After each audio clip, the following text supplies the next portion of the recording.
क्या बोलूं आप लोग को, क्या बोलूं। देखो, तो गाइज प्रूफ के तौर पे आपको स्क्रीनशॉट पर लगा कर दिखा रहा हूँ। बहुत बड़ी खबर सामने आ रही है। आप भी अगर यूएई के अंदर काम कर रहे हो तो इस रूल को, इस अपडेट को आपके लिए जानना बेहद ज़रूरी है।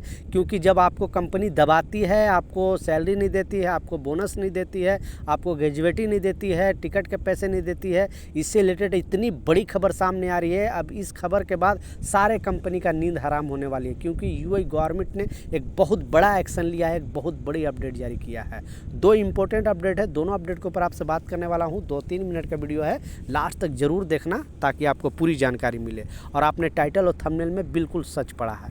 तो पहला जो अपडेट है, वर्क वीज़ा से रिलेटेड अपडेट आ रहा है और फिर से सारे लोगों को अवेयर किया है पर्सनली। लेकिन दूसरा जो अपडेट है वो भी खास तौर पे बहुत ज़रूरी है, क्योंकि आपने बिल्कुल सच पढ़ा कि इस नियम के तहत सारे कंपनी का नींद हराम हो गई है। लेकिन पहले जो वर्क वीज़ा से रिलेटेड अपडेट है वो आपको बताता चलूँ, क्योंकि मोहरे ने सारे जितने भी बहुत सारे ऐसे कामगार हैं जिनको रूल के बारे में पता नहीं होता है और खामखा उन पर जुर्माना आना स्टार्ट हो जाता है और उनको पता भी नहीं होता। जब एयरपोर्ट पे जाते हैं तो मालूम चलता है कि उनको आईडी पे या फिर पासपोर्ट पे, वीज़ा पे उनको 2000 दिरहम जुर्माना है, 5000 दिरहम जुर्माना है। तो एयरपोर्ट में जाने के बाद आप पैसे कहाँ से दोगे? जैसे ही पासपोर्ट स्कैन करोगे आपका जो गेट है ओपन नहीं होगा, वहाँ पे अलार्म बजने लगेगा, फिर पुलिस वहाँ पे आएगी, फिर आपको बताएगी कि आपके ऊपर इतना जुर्माना है, वो पैसे दो, उसके बाद आप अपने कंट्री जा सकते हो। तो इसमें बताया गया है इसलिए क्योंकि ऐसे बहुत सारे लोगों के साथ घटना घट रहा है। तो लोगों के साथ प्लीज़ इस वीडियो को ज़रूर शेयर कर देना हर एक वर्कर भाई तक, ताकि उन तक ये इन्फॉर्मेशन मिले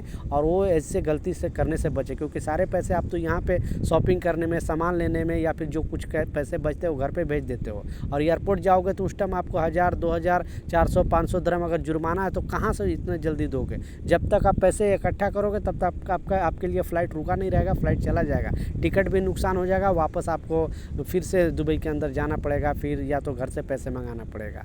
तो इस अपडेट में जो बताया जा रहा है कि ज़्यादातर, यानी 2 साल का आपका वर्क वीज़ा लगा हुआ है तो ज़्यादातर लोग अपने कंट्री चले जाते हैं, यानी आपका जो एग्रीमेंट हो ख़त्म करके अपने कंट्री चले जाते हैं। तो लोगों को कन्फ्यूजन रहता है कि हमें 28 दिन जो गवर्नमेंट के रूल के हिसाब से 28 डे टाइम रहता है, लेकिन कुछ लोगों को 60 डे रहने का मौका मिलता है, किसी को 90 डे, किसी को 6 महीना भी रह सकता है बिना वीज़ा को।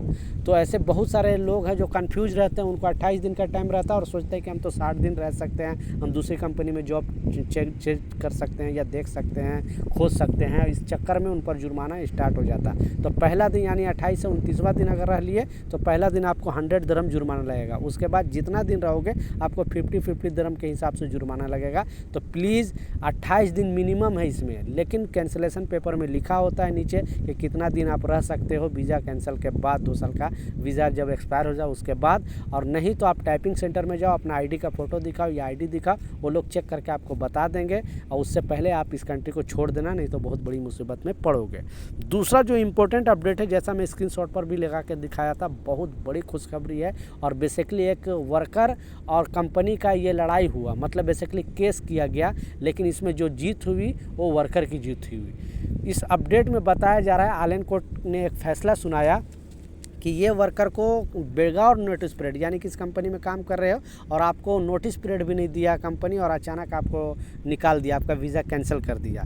फिर ये जो वर्कर है कंप्लेन किया मोहरे में और बताया कि हमें कंपनी बताया भी नहीं कि हमें आपको जॉब पे नहीं रख रहा हूँ ताकि मैं दूसरी जॉब चेक करूँ और बताऊँ, क्योंकि 1 महीने का नोटिस पीरियड होता है। अगर कंपनी में आप छोड़ोगे तब आपको भी काम करना पड़ेगा और कंपनी आपको हटाएगी तो कंपनी को भी टाइम देना पड़ेगा 1 महीना। ऐसे नहीं कि जब चाहिए तब कैंसिल कर देगा और आपको हटा देगा। तो इसमें क्या हुआ, वर्कर दिमाग वाला था, गया मोहरे में कंप्लेन किया और उसमें बताया कि हमें लगभग 6-7 महीना का सैलरी भी नहीं दिया है कंपनी, लीव सैलरी भी नहीं दिया है, ग्रेजुएटी भी नहीं दे रही है। तो आखिर ने कोर्ट ने फैसला सुनाया और इस वर्कर को 50,930 दिरहम देने का ऐलान किया। यानी कोर्ट ने बोला कि कंपनी को कि ये चीज़ देना पड़ेगा और वन साइड का टिकट के लिए 1500 दिरहम अलग से देना पड़ेगा।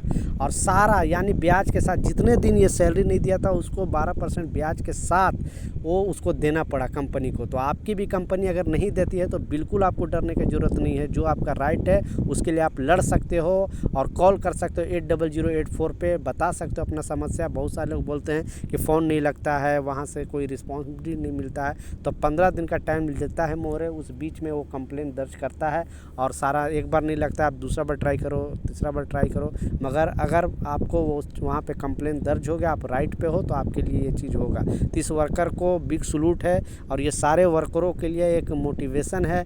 आप क्या सोचते हैं नीचे कमेंट सेक्शन में ज़रूर बताना। और आपकी कंपनी ये सब चीज़ देती है कि नहीं देती तो बिल्कुल डरने की ज़रूरत नहीं, आप लाजिम कंप्लेन करो। इसलिए इस न्यूज़ को पब्लिक किया गया, लोगों को बताया गया। तो ये कुछ अपडेट था, कुछ जानकारी था, मैं सोचा आप लोग के साथ शेयर करूँ। कुछ सवाल है, कुछ कन्फ्यूजन है, नीचे कमेंट सेक्शन में ज़रूर पूछें, मैं ज़रूर आपको रिप्लाई करूँगा। मिलता हूँ नए अपडेट के साथ, नई जानकारी के साथ। जब तक जय हिंद।